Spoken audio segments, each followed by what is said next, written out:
Today I'd like to talk a little bit about taking soil samples.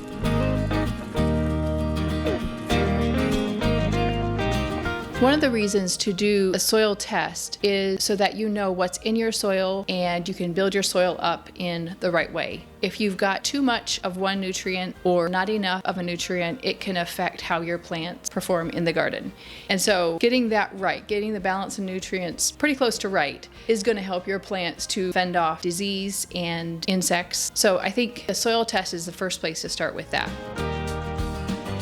There's several places you can go to get your soil tested.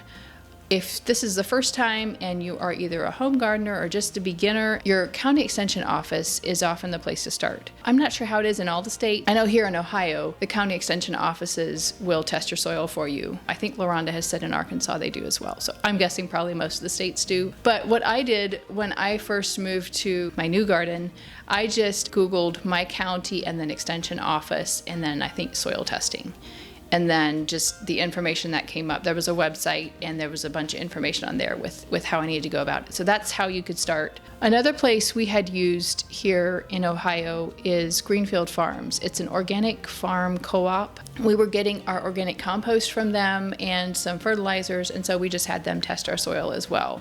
And then they had a recommendation and I think a fertilizer that matched it. So if you can find something like that near you, that can be helpful as well. Another thing you can look into is online labs. I don't really know much about them, but I think some of those will go a little more in depth just from what I've seen. So, if you're into it a couple of years and you want more information than just your basic, which you get from your county extension office or wherever, you could maybe look into those. General process for taking a soil sample is pretty self-explanatory. There are a couple of things to remember when you're doing this though. The first is you want to scrape aside any mulch, any debris, anything that's on top of your soil so that you're down to just the bare soil. And then you'll take your sample from that. You can use a soil probe, which is a handy tool, and I don't have one. I need to get one. But you can also just use a trowel. And so you just want a long, thin, sort of like a plug. Mine often just kind of crumble apart, so I just dig out whatever's in that little hole I've dug. But you want to go, 4 to 8 inches deep, depending how deep the roots of your plants typically go. You want to be testing the soil right around where the roots will be. You'll also want to take multiple samples in the same bed. I have a new bed this year that I'm testing, and it's 4 foot wide by, 30 foot long, 40 foot long. And so I just took samples in a zigzag pattern the whole way down the bed. That way you get a better picture of the whole bed. It's not like you're just taking a sample from one end and you don't know what is on the other end. Now, if you want to get really specific, you can take, multiple samples at multiple places. You want to end up with about 2 cups of your finished sample that you send in. You're going to get more than that. That way you have plenty. And you want to pick out if there's sticks or if there's roots or stones, anything like that. You want to make sure that's out of your soil sample. As you're taking these samples, you'll want to mix them in a plastic container of some sort. Metal isn't recommended because I think it can mess with the test results. And if you're doing multiple samples, make sure just to have a separate container for each sample. Which brings me to my next point, is that you may sometimes want to sample different parts of your garden separately, which is what I'm doing. I have my new bed that I'm doing one sample from. I'm taking multiple samples, but I'll send in one sample from that. And then I have my first 3 dahlia beds and my last 3 dahlia beds. I'm doing separate samples for those as well.